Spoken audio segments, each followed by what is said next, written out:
Hello and welcome to the second pillar of Islam video on Salah prayer. I hope you're well, year 10, and I hope you're using this time well. Really impressed with Casey and Lauren for sending me their work. Don't forget, I want to see your work. I want to see that exam practice.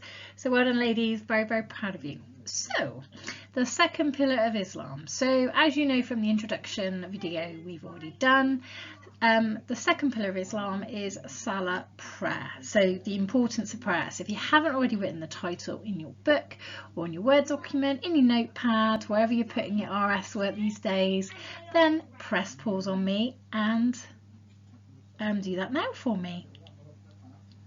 Okay, so now you've done the title, let's get cracking. So a little bit of an introduction. Now, when you think about the relationships in your life that are the most important relationships to you, and you think about how you express that, then you would spend time with that person. You would devote your time, you would think about them often. And for Muslims, it's no different. And their relationship with Allah is the most important relationship in their life. So praying to Allah is so important in their relationship as a believer. And Muslims believe by turning to Allah 5 times a day, they will unload all their worries, they can ask forgiveness, they will seek peace of mind. And that's why it's so, so important. Now, the best notes will have these ideas down, so feel free to press pause and add that into your notes. Now, some key words which I'll be referring to and that are on the PowerPoint. The word compulsory, something that's necessary, something you have to do. Humility is about being a humble person, not being arrogant or big-headed, not thinking you're better than someone else. Discipline is being trained, so self-discipline shows that ability to follow rules. The adhan, we looked at last lesson, the call to prayer. And if you're dependent, then you rely on something or someone else. Now, Muslims believe, as you know, that Allah created human beings to worship him. So this pillar of prayer is incredibly important, and it's a second pillar. And Muslims should pray 5 times every day to Allah. And each prayer roughly takes about 10 minutes, not as long as you think. Now, what I'd like you to do, it's a purple quote. So if you've got a purple pen, fabulous. If not, don't worry. And I want you to copy this quote into your book. Prayer prohibits immorality and wrongdoing, and the remembrance of God is greater from the Quran. Then when you've written that quote, I want you to think about what you think this quote means. And then I want you to press pause before I go through the answer. Okay, so let's unpack this quote.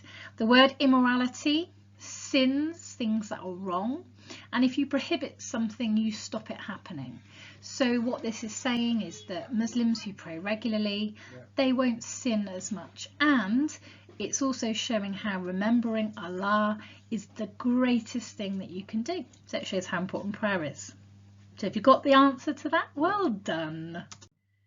Now, a little bit of a recap then, and these are important points to put into your book. So Salah helps Muslims to remember Allah and stay away from bad deeds, to show submission to the will of God, that bowing down, that prostration, to become self-disciplined, to unite all Muslims all over the world, or the Ummah, that community of Islam, to remove sins, and it reminds them that they're dependent upon their Creator, that they didn't make themselves, they have no power of the gift of life, that Allah is the important.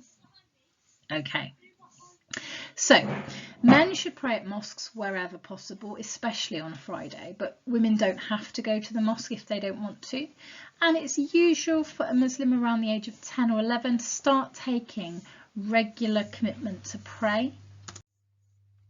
As you already know, Muslims face the Kaaba in Mecca when they pray, and remember that is the black box in Mecca, and this direction is called the Qibla.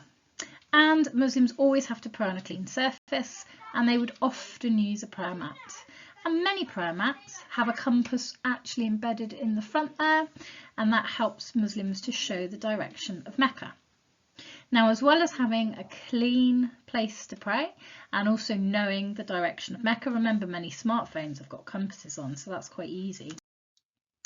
A Muslim also needs to be aware of the timings of the daily prayers, and these vary from month to month. And if you Google Gloucester prayer times for Islam, then you will find the most up-to-date ones for this month. So the morning prayer, the Fajr prayer, is an hour and a half before sunrise, very early in the morning. The noon prayer, okay, so the Zuhr prayer is when the sun is at its highest peak. The afternoon or early evening prayer, the Asr prayer. The Maghrib prayer is the evening prayer, and the night prayer is the Isha prayer. Do not confuse that with Isa, the prophet Jesus. And there's a lovely diagram here if you want to add that into your book. If you've got access to a printer, feel free to Google that. I think it'd be really useful for you to have the timings of prayer, and there you can see how that day of prayer evolves for a Muslim. Now I want you to think, which prayer do you think is the most inconvenient and why? The early morning prayer, which one? So if I pop those back on there for you to have a look at, which one do you think, it's going to let me, not going to let me go back, which one do you think is the most inconvenient? Okay, so when you've done that task, remember that the adhan, the call to prayer, reminds Muslims when they should pray. And in Muslim countries, you'll hear this, as we talked about in the last video, on streets. And in countries like the UK, you will hear it inside a mosque. Now, before a Muslim prays, they also have to perform wudu, which is a special washing. And they have to do that. It shows that they're clean and pure before Allah, both on the inside, but also on the outside as well. And you'll see here that some of those washes involve washing the hands, the face, the ears, the neck, the hands up to the elbows, and also the feet. And that's one of the reasons why any mosque in the world that you go to will always have access to clean water. This is an incredibly important part of praying. So, as we've already said, these 5 prayers are compulsory, so Muslims have to do it. And they are comprised of a sequence of movements called the rak'ahs. And these are different depending on the different prayers that are being said. So they're different for the different times. Now, these rak'ahs are really important. They show humility. If you look at this picture here, you can see this gentleman praying with his forehead on the floor. You can't get lower in front of anything or anybody, and that shows how important Allah is to Muslims. It also, excuse the noise, it also shows respect for Allah as well.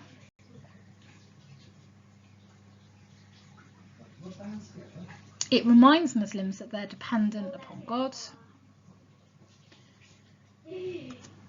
It helps them to be obedient. Okay?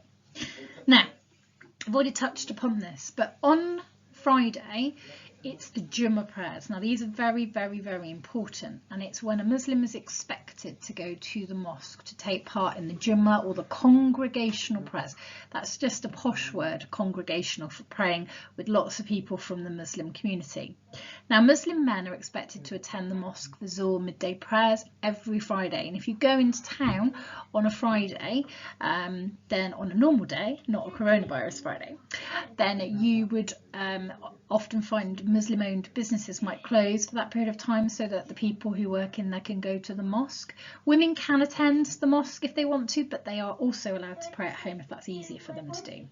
Now, the main feature of the Friday service is the khutbah, the Friday sermon, and this is given by the imam, which is the name for the Muslim holy man. So not a priest, not the same as a priest at all, but he is the most learned, most respected member of the community, the local community, the imam.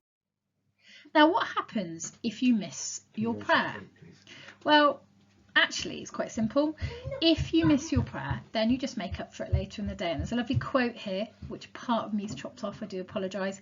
If one of you sleeps and misses a prayer or forgets it, let him offer the prayer when he remembers. This is the Prophet Muhammad speaking the hadith, one of the sayings of the Prophet, and that's a lovely, lovely quote to add into your notes to explain the importance of prayer and what you can do if you miss it. Remember that Shia Muslims always mix up those prayers, so they only pray 3 times a day. Now, here is a lovely clip for you to watch. So what I would like you to do, there's a lovely TrueTube clip. There is a question sheet on Show My Homework to go with this activity. I'd like you to watch the video clip on Muslim prayer because you can see it in action. It's much, much easier for you to get your head around this by seeing it. And there are some questions on the sheet on Show My Homework for you to fill in. So go and watch that clip now for me. Okay. Final little bit. I hope that was good. Hope you enjoyed the video clip and you filled in your sheet. Remember, if you're working on paper, feel free to answer the questions there. So, final bit on prayer is that not all the prayers that Muslims do fit into the Salah prayers. Remember, those are 5 compulsory prayers that Muslims have to do at set times every day. Now, when a Muslim wants to pray to Allah, they can do that whenever they want to at any time of the day. And these personal prayers are called dua. And what these prayers will allow a Muslim to do is to develop that personal relationship with Allah.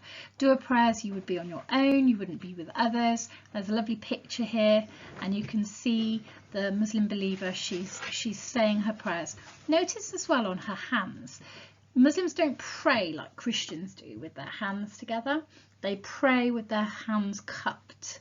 Okay, just a little difference there, which I like to raise. Okay. So that's a whistle-stop tour through Salah prayer. So now the final thing for you to do, final things, is to update your 5 pillars booklet with all that you've learned about Salah prayer today. And then don't forget to test your learning on Seneca. Then, when you've done that, you've also got some exam practice to follow. But before I go, why 5 times a day? I hear you ask. Why not 7 or 10? Well, little story, and I love this story, so I've got to share it with you. If you remember the night journey, we did that on the work on the life of the Prophet Muhammad. Well, according to the story, whilst in heaven, Allah reveals to Muhammad that Muslims should pray all the time, continuously, like at least 50 times a day. That's a lot of praying. And according to the story, Musa, or the Prophet Moses, he said this was perhaps rather too many times, and eventually 5 daily prayers was agreed on. And that is why it's 5. I love that story. I thought I'd share that with you. So the final thing to do to really enhance your learning is obviously to practice that exam technique. So we've got a lovely C question here explaining the importance of prayer within Islam. Now remember, in an explain question, what we don't want you to do is sit there saying how Muslims pray. We want you to think about why they pray. We need a quote, a source of wisdom, and also we want to aim for 3 paragraphs. Try really hard to use your hypertheme, macrotheme. Remember, the hypertheme, you outline the 3 key important reasons why Muslims pray, and then your hyperthemes, you're going to explain each of those in turn. Remember to send me any of your exam practice that you complete so that I can mark it for you. And that concludes our Salah lesson. I hope that was useful. Any problems, any questions, email me, and I look forward to catching up with you next week. Thanks for tuning in, Year 10. Good luck with your work and thank you for working so hard. Bye.